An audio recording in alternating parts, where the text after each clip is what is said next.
네, 오늘 우리가 읽은 본문 말씀에는 우리에게 익숙하지만 그러나 또 친근하다고 말하기는 조금 어려운 삭개오라는 인물이 등장하죠. 삭개오라는 인물은 조금 애매합니다. 왜냐하면 세리장으로 키가 작다라는 신체적 특징과 또 돌무화과 나무 위에 올라가는 행동 때문에 우리가 어렸을 적에 교회에서 몇 번 들어본 이름이기는 합니다. 그런데 이상하게도 저는 개인적으로 그 이후에 청소년부로 올라가면서 삭개오라는 사람에 대해서 설교를 들어본 기억이 잘 없습니다. 왜 그럴까 생각해 보면 오늘 본문이 가지고 있는 이 메시지가 겉으로 보기에는 매우 단순해 보이면서도 또 실제로 우리의 삶에 적용하는 데 있어서는 애매한 부분이 참 많이 있기 때문이죠. 우리가 삭개오에 대한 이해를 위해서는 먼저 누가복음이 가지고 있는 특징에 대한 이해를 할 필요가 있습니다. 네 권의 복음서가 성경 안에 있는데요, 이 네 권의 복음서가 기록된 공통적인 핵심 주제는 말 그대로 복음입니다. 그런데 각 복음서의 저자들은 그 공통된 주제와 더불어서 또 다른 중요한 가치를 자신이 기록한 이 복음서에 담기를 원합니다. 그러니까 복음서의 가장 큰 주제는 복음이라는 것이 분명하지만 각 복음서마다 복음 외에 서로 다른 중요한 주제들을 품고 있더라라는 것이죠. 그렇다면 누가는 자신의 복음서에서 이 복음과 함께 무엇을 강조하고 싶었을까요? 그 주제를 이해하는 데 필요한 핵심 인물이 사실 바로 삭개오입니다. 먼저 누가복음의 시작점으로 한번 가보겠습니다. 1, 2장은 서론으로서 가장 중요한 그리스도의 탄생에 대해서 이야기를 하고 있지요. 그리고 3장에서부터는 이제 본격적인 그리스도의 사역이 등장하는 것을 볼 수 있는데요, 예수님이 등장하시기 전에 먼저 등장하는 인물이 있습니다. 누구일까요? 바로 세례 요한이죠. 여러분, 세례 요한이 어떤 사람입니까? 그리스도께서 오실 길을 준비해야 하는 사명을 가진 사람입니다. 그러므로 이 요한은 이제 곧 그리스도께서 오실 것인데 그 그리스도께서 어떠한 사역을 실행해 가실지에 대한 예언적 메시지를 남기는 사람이 바로 세례 요한의 사역인 것이죠. 그러면 여러분, 요한이 전하는 메시지의 핵심이 무엇입니까? 회개죠. 회개에 대해서 요한은 광야에서 맺힙니다. 사람들에게 회개를 촉구하는 장면이 3장에 등장하는 것을 볼 수 있는데 한번 확인해 보겠습니다. 누가복음 3장 3절에 보니까 요한이 요단강 부근 각처에 와서 죄 사함을 받게 하는 회개의 세례를 전파하니 라고 기록하죠. 또 8절에는 이렇게 말씀을 하고 있습니다. 그러므로 회개에 합당한 열매를 맺고 속으로 아브라함이 우리 조상이라 말하지 말라. 내가 너희에게 이르노니 하나님이 능히 이 돌들로도 아브라함의 자손이 되게 하시리라. 이게 무슨 말입니까? 너희가 아브라함의 혈통이라는 사실을 계속 강조하는데 너희가 아브라함의 자손이라는 그 사실이 너희의 구원을 보장하는 것이 아니다라는 얘기를 하고 있죠. 그러니까 회개해라. 회개에 합당한 열매를 맺어서 진정한 아브라함의 자손임을 증명하라, 이렇게 얘기를 하고 있습니다. 그래서 이 말에 무리들, 또 세리들, 군인들이 이렇게 세 부류로 지어서 요한에게 찾아가서 질문을 합니다. 그럼 우리가 무엇을 해야 합니까? 이 질문에 세례 요한이 이렇게 대답을 합니다. 먼저 3장 11절에서 무리들에게는 옷 2벌 있는 자는 옷 없는 자들에게 나눠주라, 이렇게 얘기를 합니다. 그리고 13절에서 세리들에게는 이렇게 말씀합니다. 부가 된 것 외에는 거두지 말아라.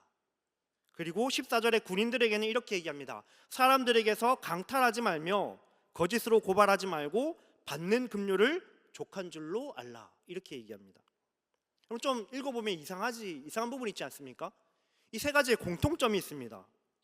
회개를 구체적으로 실행하는 방법을 지금 세례 요한이 알려주는데 다 무엇과 관계가 있냐면 돈과 관련이 있습니다.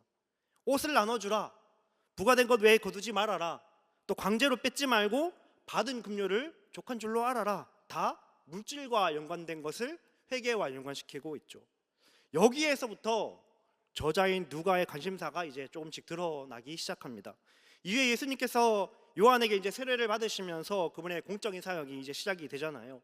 여러분, 이 사역이 언제까지 진행됩니까? 십자가를 지시기 위해서 예루살렘 성에 입성하시기 전까지 우리가 보통 3년이라는 그 기간 동안 예수님께서 공생애의 삶을 살아가십니다. 그런데 여러분 한번 보십시오. 제가 그림을 보여드리겠습니다. 세례 요한의 메시지 이후에 예수님께서 공생을 사역을 하신 4장에서 18장까지를 보면 예수님의 사역 기간 동안 만나는 사람들을 크게 두 부류로 우리가 구분해 볼 수 있습니다. 한쪽은 어떻습니까? 위에 보니까 부자, 종교 지도자들을 포함하는 권력층이고 또 한쪽은 아래에 기록되어 있죠. 이와는 대조되는 가난한 사람들, 또 병든 사람들, 또 죄인이라고 천대받는 사람들이 나눠져 있습니다. 그러니까 예수님은 당신의 공생의 사역 기간 동안에 이 두 부류 안에서 앞서 세례요한이 요한이 던졌던 질문에 대한 해답을 찾아가고 계신다는 것을 우리가 확인해 볼 수 있다는 것이죠. 그리고 마침내 19장에서 예루살렘에 들어가시기 전 세례요한이 3장에서 던졌던 그 화두, 과연 누가 회개에 합당한 열매를 맺어서 아브라함의 참 자손이 될 것인가라는 질문의 답이 오늘 우리가 읽었던 이 삭개오를 통해서 결론적으로 보여주고 있다라는 것입니다. 다시 말하면 세례요한이 시작한 이 회개의 사역은 예수님의 사역에서 삭개오라는 인물을 통해서 완성되어진다라는 것이죠. 왜 그렇게 볼 수 있는가? 여러분 자세히 보면 삭개오는 누가복음에 등장했던 앞서 보였던 그 두 부류의 사람들의 특징을 모두 함께 가지고 있는 특이한 인물입니다. 그는 부자이면서도 민족을 팔아먹은 죄인으로 취급받는 세리였죠. 그런데 세리장입니다. 리더급이기 때문에 지도층으로 분류되는 사람이죠. 그러니까 예수님이 두 부류의 사람들에게 기대하셨던 행동들을 가장 모범적으로 수행할 수 있는 가능성을 가진 사람이 사실은 바로 삭개오라는 것이죠. 그럼 이제 삭개오에 대해서 조금 이야기를 해봐야 될 것 같아요. 우리가 어렸을 적에 이 삭개오에 대해서 어떻게 배워왔습니까? 여러분 삭개오에 대해서 어떻게 배워오셨어요? 삭개오가 정말 예수님을 너무 간절히 보고 싶었다라고 우리가 배워왔습니다. 그런데 키가 작다 보니까 많은 사람들 때문에 예수님을 볼 수가 없는 거예요. 그래서 어떻게 하냐? 삭개오는 그래도 포기하지 않았습니다 하면서 그가 나무 위에 올라가서 끝끝내 예수님을 보기를 원했다 이렇게 얘기하죠. 그러면서 결론적으로 말하기를 우리도 예수님을 보기 위해서 간절한 마음을 가지고 행동하면 반드시 예수님이 우리를 만나 주실 것이고 예수님이 우리에게 복을 주실 것이다. 삭개오에게처럼 복을 주실 것이다. 우리 이렇게 보통 주일학교에서 설명을 하죠. 근데 여기서 여러분들께 질문을 한번 드려보고 싶어요. 그러면 지금 삭개오의 앞을 막고 있는 다른 군중들은 삭개오보다 예수님을 보고자 하는 간절함이 부족했을까요? 오히려 그들의 간절함이 더 컸다라고 우리가 해석을 해봐야 되지 않겠느냐는 겁니다. 예를 한번 들어볼게요. 대구에 임영웅 콘서트가 짠 하고 열린다라고 가정을 한번 해볼게요. 임영웅 콘서트를 너무 가고 싶어요. 내 마음에 그런 마음이 생기는 겁니다. 그럼 어떻게 합니까? 인터넷 예배를 합니다. 인터넷 예배가 시작되는 그 시간에 있다가 클릭을 하죠. 그런데 실패하는 거예요. 쉽지 않아요. 그러면 여러분 포기하시겠습니까? 임영웅 콘서트 안 봐도 됩니까? 임영웅 콘서트를 정말 간절하게 보고 싶어 하는 사람은 어떻게 합니까? 포기하지 않습니다. 어떻게 하죠? 콘서트장 앞에 가서 텐트를 쳐야죠. 왜요? 현장 예매가 있잖아요. 좀 일찌감치 찾아가서 뭐 아침 일찍이든 전날이든 가서 매표소 앞에 텐트 칩니다. 텐트 치고 기다립니다. 이게 사실은 보통 간절히 보고자 하는 사람, 누군가를 만나고자 하는 사람, 열정 있는 사람들이 하는 행동인 거예요. 열정이 있으면 정말 보고 싶으면 미리 가서 그 자리를 선점하게 돼 있습니다. 그런데 삭개오는 어떻습니까? 예수님을 보기 위해서 갔더니 이미 삭개오보다 먼저 온 사람들이 인산인해로 있는 거예요. 길목을 다 잡고 있는 겁니다. 근데 사실 삭개오는 남들보다 늦은 겁니다. 자기 할 일 다 하고 자기가 누릴 거 다 누리고 그러고 나서 예수님이 온다고 하니까 호기심에 가봤던 거죠. 삭개오에게 정말 예수님을 만나고자 하는 간절함이 있었다면 누구보다 먼저 와서 예수님이 지나가시는 그 길목에 자리를 잡고 있어야 했습니다. 근데 삭개오는 그만한 간절함이 없었던 것이죠. 갔더니 사람이 너무 많았고 근데 호기심이 너무 많은 사람이다 보니까 꾀를 낸 겁니다. 아, 내가 저 뽕나무 돌 무화과 나무 위에 올라가서라도 그 예수라는 사람을 한번 봐야겠다. 그런데 이상하게 그런 삭개오를 예수님이 주목하셨다라는 거죠. 19장 5절 말씀을 보니까 이렇게 기록합니다. 예수께서 그곳에 이르사 쳐다보시고 이르시되 삭개오야 속히 내려오라. 내가 오늘 내 집에 유하여야 하겠다 하시니. 우리가 오해하지 말아야 할 것은 삭개오가 나무 위에 올라갔기 때문에, 다시 말하면 예수님의 눈에 띌 만한 어떤 특별한 행동을 했기 때문에 그래서 예수님께서 삭개오를 발견하셨고 그래서 예수님께서 삭개오에게 말씀을 하셨다는 게 아니라는 겁니다. 여러분 보십시오. 예수님이 지금 대뜸하시는 말이 뭐냐면 내가 오늘 네 집에 유하여야 하겠다. 이거는 갑자기 나온 말이 아니에요. 매우 의도적인 목적이 있는 말씀입니다. 예수님께서 분명한 목적을 두고 삭개오를 주목하셨고 의도적으로 삭개오에게 말을 걸어 오신 것이죠. 근데 더 놀라운 건 무엇입니까? 그에 대한 삭개오의 반응이죠. 19장 6절을 보니까 이렇게 기록합니다. 급히 내려와서 즐거워하며 영접하거늘. 영접했다는 표현이 나옵니다. 그리고 대뜸 예수님께 8절에서 이렇게 고백합니다. 삭개오가 서서 주께 여짜오되 주여 보시옵소서, 내 소유의 절반을 가난한 자들에게 주겠사오며 만일 누구의 것을 속여 빼앗은 일이 있으면 내 갑절이나 갚겠나이다. 제가 처음에 설교를 시작할 때에 세례 요한에 대해서 여러분께 말씀을 드렸습니다. 그때 요한에게서 찾아온 세 부류의 사람들 여러분 기억하시죠? 누굽니까? 무리들, 세리들, 군인들입니다. 지금 누가는 앞선 3장에서 세례 요한이 촉구한 회개의 구체적인 실천 행동 세 가지를 이제는 삭개오의 한 사람에게서 다 보여주기 위해서 그림을 이렇게 그리고 있는 것을 우리가 볼 수 있습니다. 한번 볼까요? 세례 요한이 여러분 무리에게 요구하는 것이 무엇이었습니까? 옷 2벌이 있으면 나눠주라는 거죠. 이 말은 반을 나눠주라는 것입니다. 그런데 삭개오가 뭐라고 말합니까? 내 소유의 절반을 주겠다라고 얘기를 하죠. 또 요한이 세리들에게는 뭐라고 말했습니까? 부과된 정해진 세금 이상을 걷지 말라 이렇게 얘기를 했죠. 그런데 지금 삭개오가 뭐라고 말하고 있습니까? 부과된 정해진 것 이상 내가 속여서 걷었으면 모세의 율법을 따라서 4배를 갚겠습니다 이렇게 얘기를 하고 있습니다. 마지막으로 요한이 군인들에게는 뭐라고 얘기했습니까? 백성들의 것을 강탈하지 마라, 고발하지 말라. 그런데 여기서 고발하다라는 말의 헬라어가 시코판테오라는 헬라어인데 오늘 지금 삭개오가 말하는 속여 빼앗은 일도 헬라어 시코판테오의 번역입니다. 그러니까 지금 세례 요한이 무리들과 세리들과 군인들에게 요구했던 회개에 합당한 열매를 맺을 만한 행동을 모두 충족한 한 사람을 소개하고 있는데 그 사람이 누구냐? 바로 삭개오라는 것이죠. 그러니 예수님께서 이렇게 말씀하십니다. 19장 9절을 보니까 예수께서 이르시되 오늘 구원이 이 집에 이르렀으니 그때 뭐라고 말씀하시죠? 이 사람도 아브라함의 자손입니다. 누가 회개에 합당한 열매를 맺어서 그 실천을 해서 참된 아브라함의 자손이 될 것인가 하는 화두가 앞에 세례 요한의 설교 속에 있었습니다. 그것이 3장 8절에 기록되어져 있죠. 그러므로 회개에 합당한 열매를 맺고 속으로 아브라함이 우리 조상이라 말하지 말라. 내가 너희에게 이르노니 하나님이 능히 이 돌들로도 아브라함의 자손이 되게 하시리라.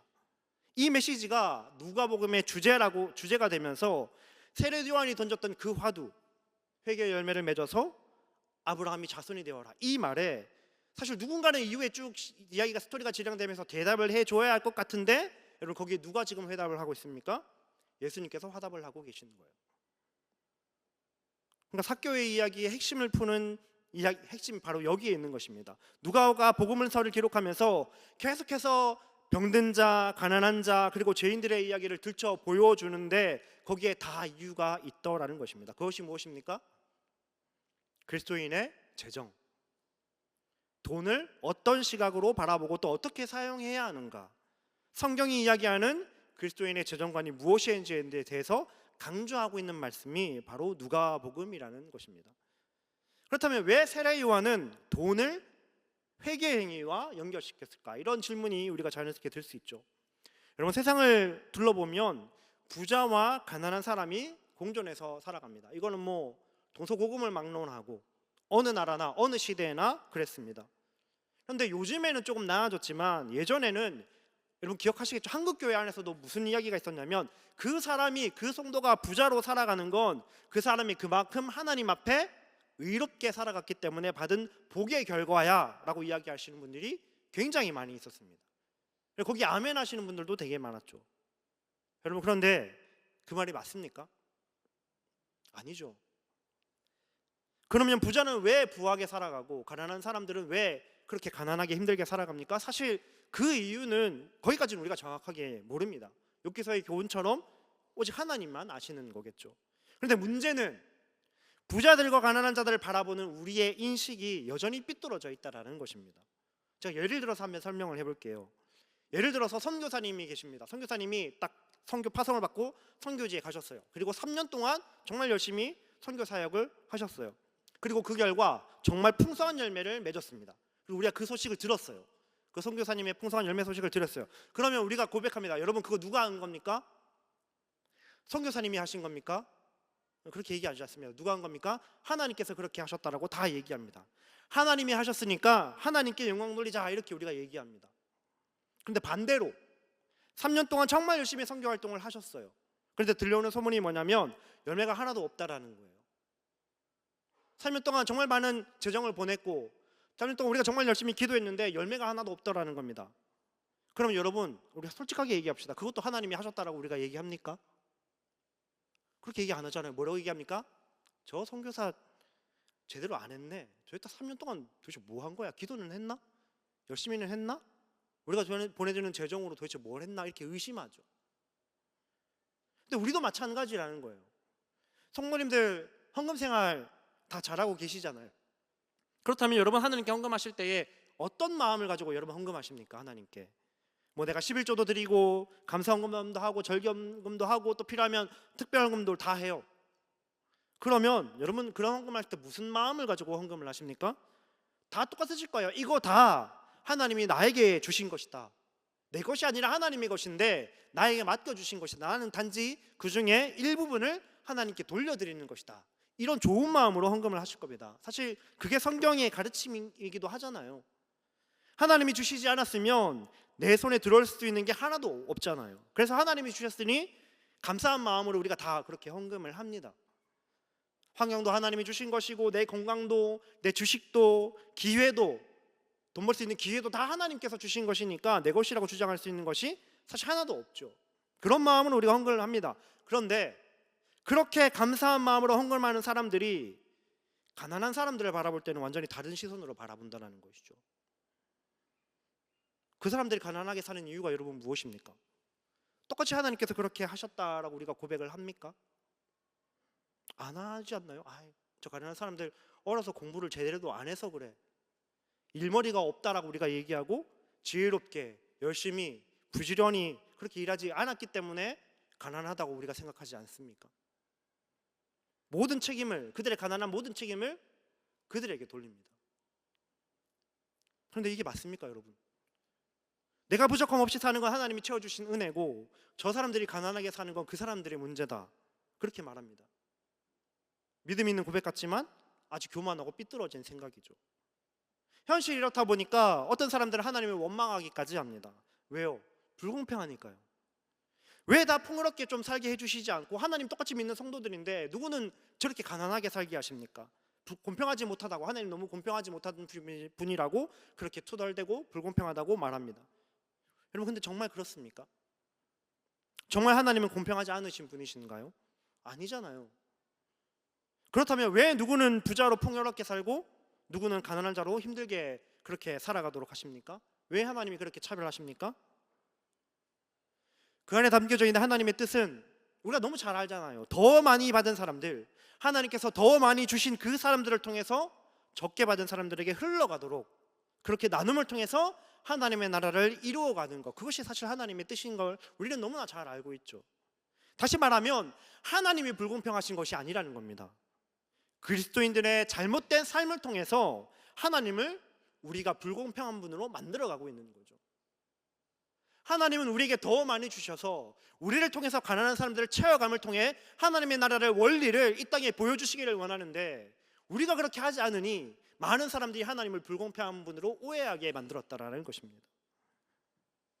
오로지 나만을 위해서 나만이 모든 것들을 소유하기를 원하는 우리들의 죄성 때문이죠. 그래서 이 누가복음 안에 바로 이 물질의 나눔의 개념이 녹아져 들어있는 것입니다. 하나님께서 나를 부욕해 하셨다면, 이 사실을 정말 인정한다면 그것을 가난한 자들과 나누어라. 나의 나눔을 통해서 세상에서 하나님의 채우심을 이루어 가라는 것입니다. 다른 사람들이 하나님을 어떻게 이 땅에서 하나님의 나라를 이루어 가시는지를 나를 통해서 보게 하라. 이것이 바로 누가가 우리에게 들려주고 싶은 이야기라는 것이죠. 사실 오늘 본문에 등장하는 삭개오는 제가 앞에서 말씀드렸지만 단순히 예수님을 보고 싶은 호기심 그 하나 때문에 돌무화과 나무 위에 올라갔을 뿐이지 그가 지금껏 살아오면서 아브라함의 자손이라고 불려질 만큼 뭔가 특별한 행동을 한 적이 한 번도 없었던 인물입니다. 그러면 어떻게 삭개오는 오늘 예수님으로부터 이런 칭찬을 받을 수 있었을까요? 이미 앞서 말씀드렸지만 삭개오가 뭔가 잘했기 때문에 그런 게 아닙니다. 이 사실을 명확하게 알려주는 사건이 오늘 우리가 19장을 읽었는데 바로 앞에 있는 18장에 기록되어져 있습니다. 18장을 보면 부자 관리에 대한 이야기가 나와요. 우리가 잘 아는 이야기죠. 어떤 부자 관리가 예수님을 찾아가서 이렇게 묻습니다. 선생님, 내가 무엇을 하여야 영생을 얻겠습니까? 이 질문에 예수님께서 먼저 계명을 지켜라 이렇게 말씀하시죠. 간음하지 말고, 살인도 하지 말고, 도둑질, 거짓 증언하지 말고, 부모를 공경하라. 딱 율법을 그대로 지키라고 예수님께서 이 부자 간원에게 말씀을 하십니다. 그러자 부자가 아주 자신 있게 대답하죠. 선생님, 내가 그거 어렸을 때부터 다 지켰습니다. 그러자 예수님이 뭐라고 말씀하십니까? 22절에서 이렇게 말씀을 하십니다. 예수께서 이 말을 들으시고 이르시되 내게 아직 한 가지 부족한 것이 있으니 내게 있는 것을 다 팔아서 가난한 자들에게 나눠주라. 아니나 다를까 예수님도 구원의 조건으로 물질에 대한 이야기를 하십니다. 이거 다 팔아서 그거 가난한 사람들과 나누어라. 그렇다면 이 예수님의 말씀을 들은 이 부자 관리가 어떠한 반응을 보였습니까? 그 사람이 큰 부자이므로 이 말씀을 듣고 심히 근심하더라. 그런 후에 예수님께서 아주 유명한 말씀을 누가복음 18장 24절 25절에서 하십니다. 우리 같이 한번 읽어보도록 하겠습니다. 함께 읽겠습니다. 시작. 예수께서 그를 보시고 이르시되 재물이 있는 자는 하나님의 나라에 들어가기가 얼마나 어려운지 낙타가 바늘기로 들어가는 것이 부자가 하나님의 나라에 들어가는 것보다 쉬우니라 하시니. 여러분, 예수님의 말씀에 부자가 천국에 들어갈 수 있다고 말합니까? 없다고 말합니까? 네, 청중마다 다를 것 같아요. 내가 부자라고 생각하시는 분들은 들어갈 수 있다라고 생각하실 것이고, 가난하다 생각하시는 분들은 못 들어간다고 아마 해석을 하실 겁니다. 부자가 천국에 들어갈 수 있습니까? 없습니까? 못 들어갑니다. 말해 뭐합니까? 예수님께서 그렇게 말씀하셨잖아요. 못 들어갑니다. 그런데 우리는 이 말씀에 담긴 예수님의 의도를 잘 파악해야 합니다. 이렇게 얘기하고 끝내면 안 돼요. 이 말씀의 의도는 많이 가졌다고 문제가 되는 것이 아니라 나눌 줄 모르기 때문에 문제가 된다는 것입니다. 여러분, 생각해보면 삭개오는 전 재산을 주는 게 아니에요. 뭐라고 얘기합니까? 내 재산의 절반을 주겠다고 얘기해요. 그럼에도 불구하고 삭개오는 용서함을 받잖아요. 그러고 보면 양이 문제가 아니라는 거예요. 핵심은 물질이 하나님보다 더 중요한 자리에 있기 때문에 그래서 문제가 된다는 얘기를 하시는 겁니다. 지금 예수님은 그런 의미에서 이 부자 간원에게 도전을 하고 계시는 것이죠. 그런데 부자가 천국에 들어갈 수 없다는 이 말을 들은 주위 사람들이 다 크게 놀랍니다. 왜입니까? 당시의 부자는 곧 뭐죠? 의인이기 때문이죠. 율법을 잘 지키는 의인이기 때문에 부자라는 생각이 많은 사람들의 머릿속에 있었습니다. 그런데 예수님이 뭐라고 얘기하시냐면 그 꿈도 꾸지 말라고 얘기하시는 거예요. 그러니 그 말을 들은 사람들이 다 수근수근거립니다. 그러자 예수님이 최종적으로 이렇게 말씀을 하세요. 다시 한번 읽어보겠습니다. 18장 27절 말씀 다시 한번 읽어보겠습니다. 시작. 이르시되 무릇 사람이 할 수 없는 것을 하나님은 하실 수 있느니라. 사람은 할 수 없지만 누구는 하실 수 있다고요? 하나님은 하실 수 있다라고 말씀을 하십니다. 사람으로는 불가능하다, 사람의 힘으로는 부자가 천국에 들어갈 수 없다 이렇게 말씀하십니다. 그런데 하나님은 하실 수 있다 이렇게 얘기하십니다. 그렇다면 하나님은 도대체 어떻게 부자도 천국에 들어갈 수 있게 하시는가? 그걸 보여주는 인물이 바로 삭개오라는 거예요. 예수님과 삭개오가 만나는 모습을 조금 신학적으로 제가 풀어서 해석해 보기를 원합니다. 돌무화과 나무 위에 올라간 삭개오를 예수님께서 주목해서 보십니다. 그리고 이렇게 말씀하시죠. 5절을 다시 보겠습니다. 19장 5절 보니까 예수께서 그곳에 이르사 쳐다보시고 이르시되 삭개오야 속히 내려오라. 그 다음 뭐라고 말합니까? 내가 오늘 내 집에 유하여야 하겠다 하시니. 저는 이 말씀을 묵상하면서 떠오르는 다른 한 구절의 말씀이 있었습니다. 그 말씀이 뭐냐면 요한계시록 3장 20절 말씀이에요. 요한계시록 3장 20절에 이렇게 말씀을 하고 있어요. 볼지어다 내가 문 밖에 서서 두드려노니 누구든지 내 음성을 듣고 문을 열면 내가 그에게로 들어가 그와 더불어 먹고 그는 나와 더불어 먹으리라. 제가 이 두 구절을 연결시켜서 보는 이유는 사실은 그 뒤에 나오는 6절 때문입니다. 누가복음 19장 6절에 보니까 이렇게 말씀하고 있어요. 삭개오가 급히 내려와 즐거워하며 어떻게 했다고요? 영접하거늘. 누가복음 19장 6절이나 요한계시록 3장 20절이나 모두 무엇을 이야기하고 있습니까? 그리스도와의 연합을 이야기하고 있죠. 저는 이 구절을 삭개오가 단순히 예수님을 자기 집에 물질적인 집으로 안내했더라 그렇게 해석하기보다는 요한계시록의 말씀처럼 삭개오의 마음의 문을 두드리시는 그 예수님을 삭개오가 그대로 자신의 마음의 문에 영접했다라고 해석을 합니다. 그렇게 자기 집으로 영접한 예수님과 연합해서 그분과 교제하며 또한 죄사함을 받게 되는 것을 상징하는 하나의 그림이라고 저는 해석을 하는 것이죠. 그래야 그 이후에 나오는 이 삭개오의 고백, 우리가 읽었던 그 고백이 그냥 그때 잠깐 기분이 좋아서 감정적으로 내뱉는 그런 말이 아니라 정말 하나님의 역사의 결과라는 설득력을 가지기 때문이죠. 삭개오가 예수님을 영접하기 전, 여러분 생각해 보십시오. 예수님을 영접하기 그 전에 삭개오의 마음의 집을 가득히 채우고 있었던 게 무엇이었을까요? 돈이죠, 돈. 세리장으로서 많은 같은 민족에게 부당하게 세금을 매겨서 그들로 하여금 많은 돈을 착취하며 쌓았던 그 재물이 삭개오의 마음에 가득 차 있었을 것입니다. 그런데 어느 날 예수님께서 삭개오의 그 마음의 문을 두드리시는 거예요. 내가 오늘 내 집에 유하여야 하겠다. 내가 너의 마음의 집에 들어가야 하겠다. 이미 삭개오의 집은 물질로 가득 차 있는데 예수님이 들어오시겠다 이렇게 말씀하시는 거예요. 내 마음은 물질로 가득 차 있는데 예수님께서 내 마음의 문을 두드리시면서 내가 네 안에 들어가야 한다 이렇게 말씀을 하시는 거예요.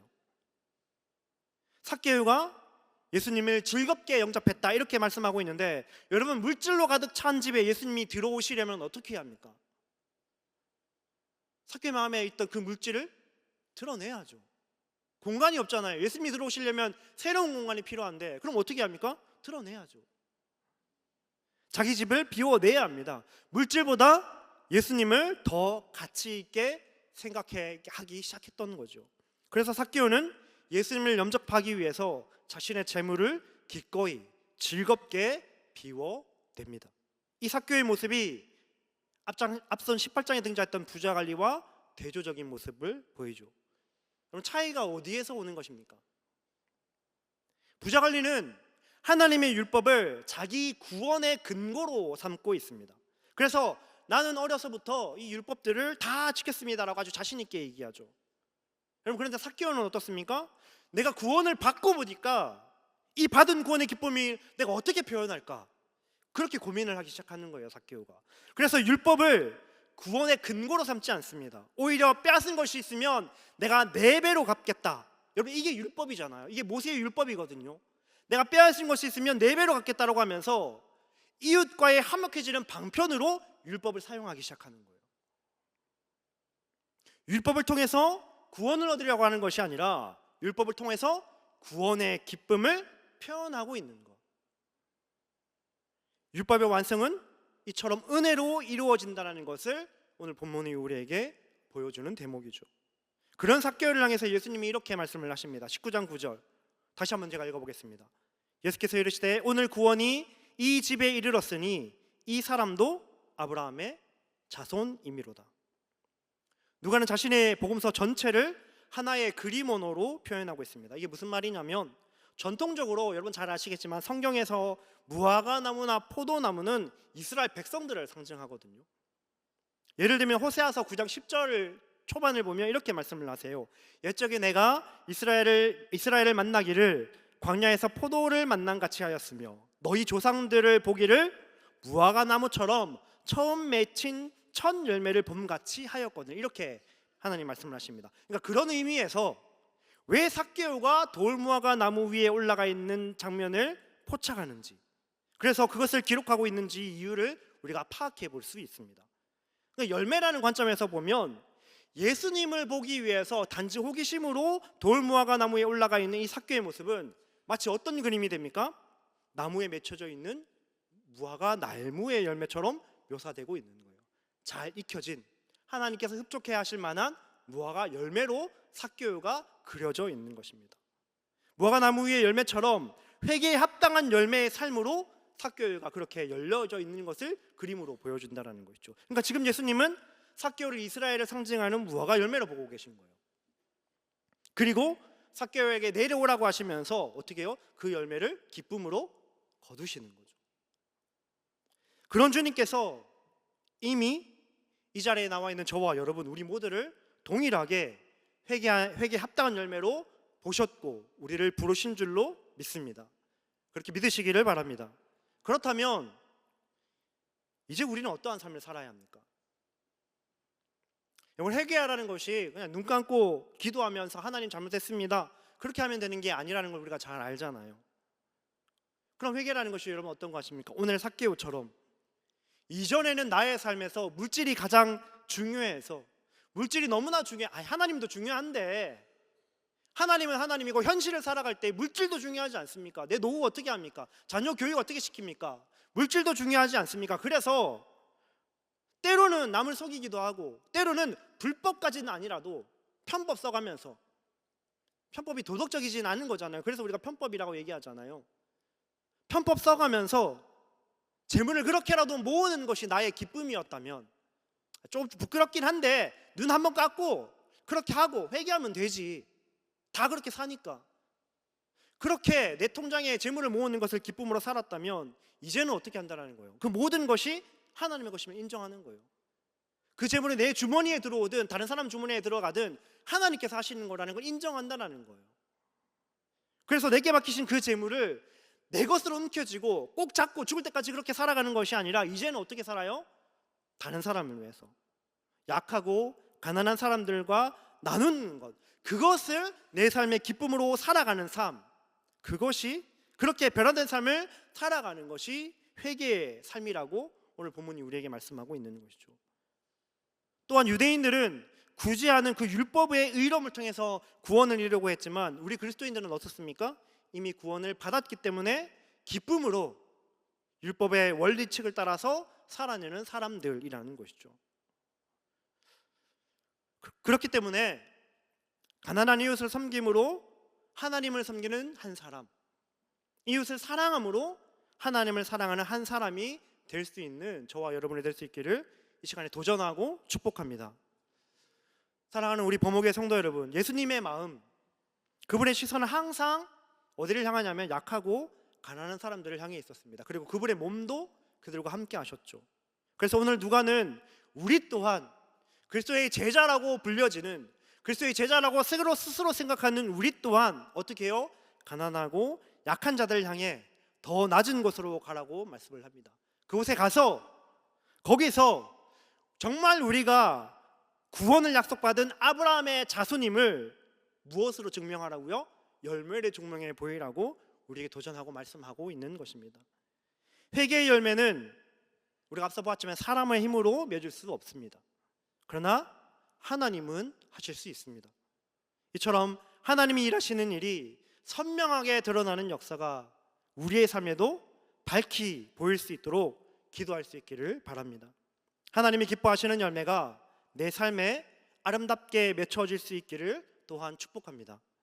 바라기는 재물이 정말 많이 소유해서 넉넉한 내 노후를 책임질 수 있는, 이 정도면 됐지, 그렇게 재물을 많이 소유해서 혹시라도 그것을 잃을까 염려하며 살아가는 것이 아니라 내가 재물은 없지만 예수 그리스도를 소유했기 때문에, 영생을 소유했기 때문에 이제는 그 예수님을 위해서, 그리스도를 위해서 내 것을 기쁨으로 아낌없이 내어줄 수 있는, 그렇게 하나님이 거두시는 아름다운 열매가 되시기를 주님의 이름으로 축복합니다.